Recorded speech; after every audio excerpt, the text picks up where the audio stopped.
off, I'd like everyone to look at the images on the board and try to figure out what would be the causes of all of this.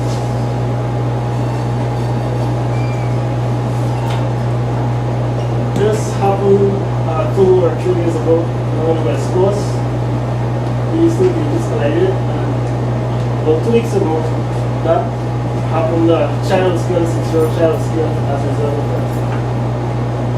To help you out, I can show you a couple of factors that might be responsible. Anyone care to suggest which one was responsible? Anyone? Mr. Marx? Attentiveness? Anyone else? Anything looks weird about this?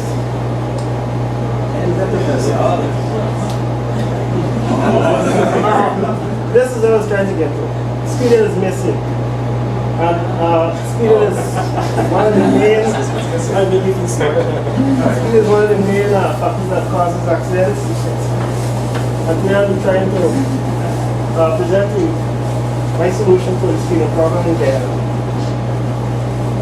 My name is Dasson Allen. What I presented on is a solution that involves Skinner's operant conditioning theory. This is kind of correct. Skinner's operant conditioning theory in reducing speed in Gyuyana's roadways. Now my supervisors are Mr. Williams and Mr. Durst. Now to outline what I'll be going through today, I'll look at the problem, speeding, and shed some light on some previous approaches that we've applied in Gyuyana and globally as well. I'll look at the solution that I've come up with to solve this problem, and I'll talk a bit about results.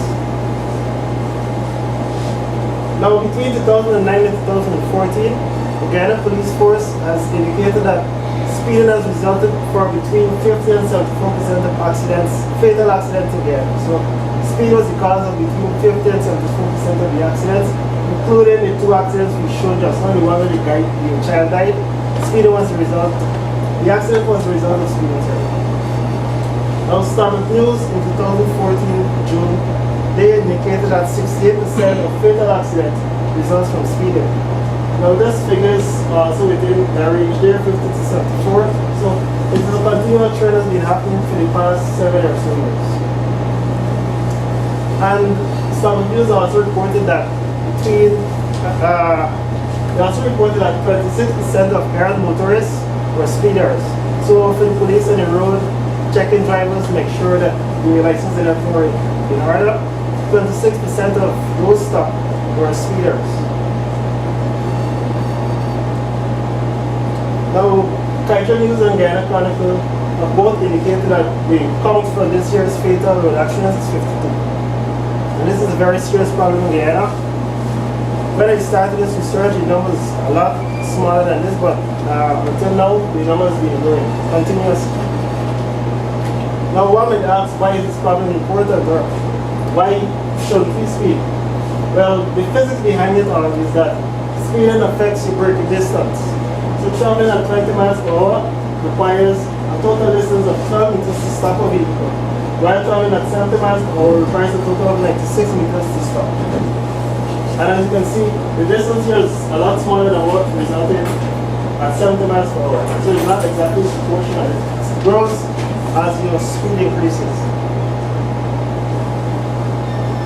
Now we'll talk about some approaches that we've tried.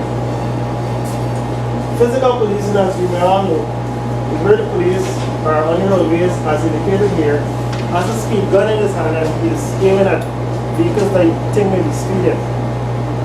The police does this, and drivers caught speeding are charged, they're given a ticket or a fine, and they're asked to pay it. Sometimes it goes a bit different in Gyuyana, but that's the general idea. Now, physical policing was built on a principle outlined by Golden Bell in 2006 that says rational people abide by laws because they're motivated to abide by laws. And they're motivated to avoid punishments, especially when the chance of detection and punishment is large. Now, these words are both motivated punishment and detection are very important for this study. So pay careful attention to them and try to remember. Now, with physical policing, the problem in this solution is that there is a halo effect in this whole approach. Suppose this were police on the roadways trying to stop motorists, ensuring that they were abiding by the law. Now let us assume that these three vehicles are vehicles that already passed police. So they're driving in this direction and this one is police. They know they already passed the police. Now what commonly happens again is that these vehicles that already passed indicate to these drivers that flashing their lights are police are on the road. So speeding automatically stops once the drivers are within a close range of the police. And this is what the halo effect looks like.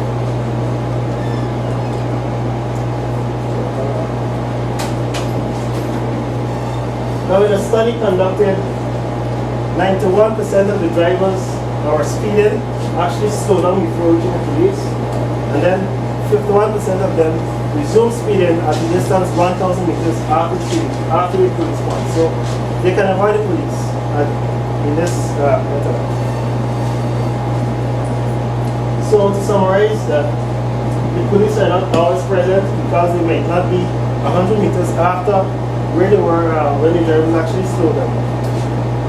But their presence causes the speed to reduce, and the offenders are immediately punished by giving them tickets. And this is critical in reducing speeding. Next, I'll go on to another approach: speed cameras. Well, speed cameras have not yet reached Gyuyana, but I think it was essential to highlight them in this presentation. So, as you may know, these are two cameras mounted on a pole, and vehicles are speeding, the number plates are recorded, and they're mailed a ticket that they subsequently have to pay. Now, this happens long after the driver was actually speeding, and because of that, this approach is not very efficient. The driver actually finishes speeding and reaches home through back. I don't know what he may be doing, but the impact is not significant just because punishment was not delivered immediately. Additionally, this also has the same halo effect as in the case of physical policing. After you pass the point, or before you pass the point, you actually need to slow down or increase the speed once around the bridge. As I said already, this punishment happens after the fact, so it's not very impacted, and the presence of this causes reduction on stage. That's something good. And then it operates 24/7, which is also good. I mean, if you can operate 24/7, all the drivers caught speeding will be, drivers will be caught speeding there 24/7. So this approach is kind of good. Now the final thing that I consider is the merit point system. Recently in Gyuyana's parliament, this was tabled and a bill was created for this approach. With the merit point system, drivers that violate laws, these are different laws, maybe speeding 1 to 10 kilometers above the speed limit, there are points allocated to penalty, or the situation rather, and there's a penalty and a fine assigned once you're caught. Now while this might be a strong approach, there are still some flaws with it.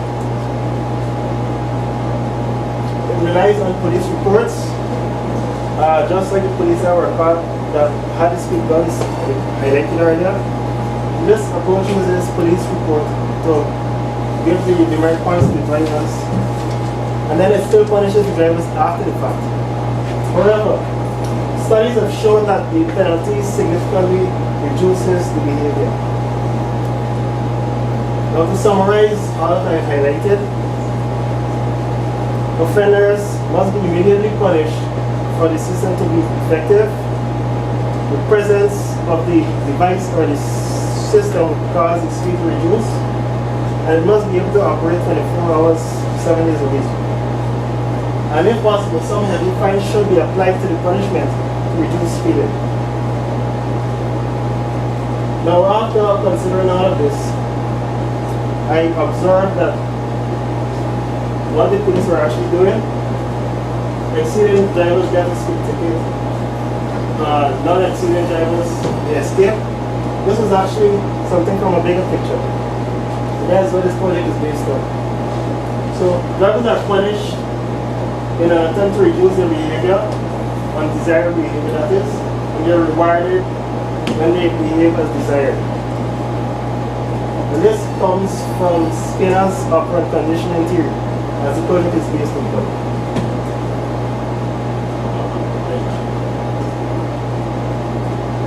Yeah, so this is what the police currently do, and this is what Skinner's operant conditioning theory looks like. Something good is added to increase behavior, or something bad is removed to increase behavior. Likewise, something bad is added, or something good is removed to decrease behavior. And this is the approach I will be using in this project to come up with a viable solution. This is the hierarchy of the project.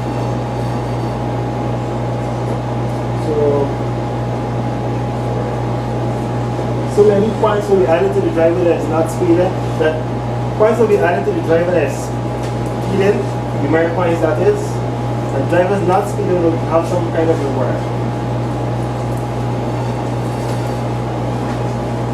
So this is what it looks like. Not speeding, you get a reward. If you're speeding, you get a penalty. And the same goes over there. Now you might think of this approach as one that would be workable.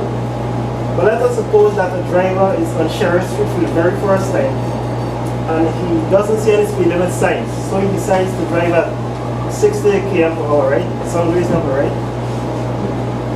And that's wrong. That driver will be punished because the speed limit of Sheriff Street is not 60 kilometers per hour. As a matter of fact, if you were to drive the entire direction, you would not see any speed limit signs. I tried to observe the speed limit, but they weren't any.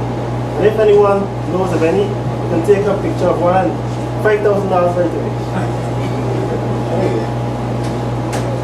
So what needs to be done is that the driver needs to be awarded, or the driver needs to be aware, of the current conditions of the road. The speed limit must be presented to the driver, and the driver's current speed, why not present that to the driver as well? Many of us, I don't know how many drivers are in here, but when you're actually driving, you're kind of unconscious of your speed. So this information should be presented to the driver in order for him to know of his state. Now this all combines into a model that Shahab presented in 2012, the motivation, opportunity, ability model. It says that for a driver to have an appropriate speed, there must be some motivation present. He must have the opportunity or a trigger to trigger that action, and he must be able to perform the action. The ability is within the driver's control, and I will be able to handle that in this time. And look at these two aspects. Now the solution must present some immediate punishment. It must be ever present to be effective. It must operate 24 hours, 7 days a week, and it shouldn't depend on the police interaction. After combining all this and talking with colleagues and my supervisor, I came up with a design that uses the Android operating system. I think everyone here has an Android phone. Everyone. So it's very popular to use. It has facilities such as the screen speakers and GPS to facilitate this system, and it's open source, so you can develop freely.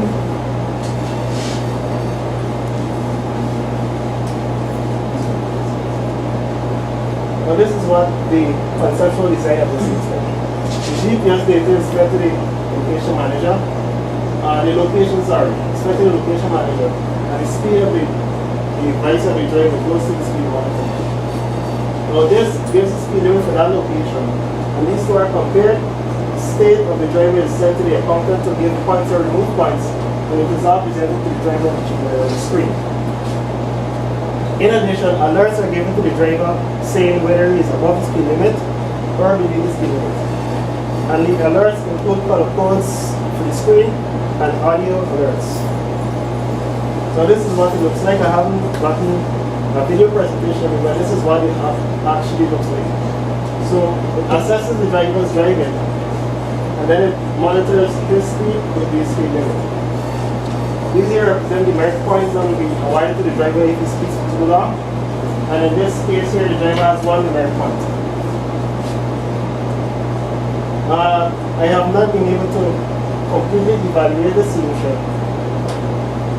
as should be done here. Drivers before and after behavior should be monitored, and the results should be compared. Thank you. Alright, any questions?